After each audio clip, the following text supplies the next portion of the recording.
அஸ்ஸலாமு அலைக்கும் வரஹ்மத்துல்லாஹி வபரகாத்துஹு. அல்ஹம்துலில்லாஹ். நம்ம இந்த கோடை கால விடுமுறையில தினந்தோறும் இஸ்லாமிய கேள்வி பதில்களை பார்த்து கொண்டிருக்கோம். அதன் அடிப்படையில் இன்ஷா அல்லாஹ் இன்னைக்குள்ள கேள்விகளை பார்க்கலாம். குரானில் எந்த சூறாவின் தலைப்பு வாரத்தில் உள்ள நாட்களை குறிக்கின்றது?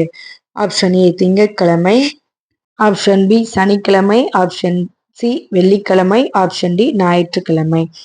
சரியான 9 சொற்களை கொண்ட ஒரே சூரா எது? ஆப்ஷன் ஏ உதவி, ஆப்ஷன் பி ஆண்கள், ஆப்ஷன் சி குறைஷ், ஆப்ஷன் டி ஐக்கியம்.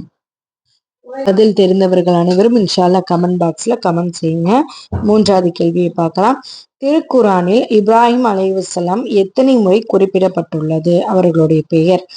Option A 55, option B 71, option C 69, option D 49. Yusuf அலைஹிஸ்ஸலாம் அவர்களின் சகோதரர்கள் எகிப்திற்கு வந்ததற்கான காரணங்கள் என்ன? ஆப்ஷன் ஏ போர், ஆப்ஷன் வேலையின் காரணமாக, ஆப்ஷன் சி வர்த்தகம், ஆப்ஷன் டி துன்பம். இதற்கான பதில் இன்ஷா அல்லாஹ் உங்களுக்கு கமெண்ட் பாக்ஸ்ல பின் பண்ணியிருப்போம், பார்த்து தெரிஞ்சுக்கோங்க. இதே போல நிறைய இஸ்லாமிய கேள்வி பதில்களை தெரிந்து கொள்ள அல் முக்மின் ஆன்லைன் அகாடமியை சப்ஸ்கிரைப் பண்ணிக்கோங்க. உங்க ஃப்ரெண்ட்ஸ் அண்ட் ஃபேமிலிக்கும் ஷேர் பண்ணுங்க. அஸ்ஸலாமு அலைக்கும் வரஹ்மத்துல்லாஹி வபரகாத்துஹு.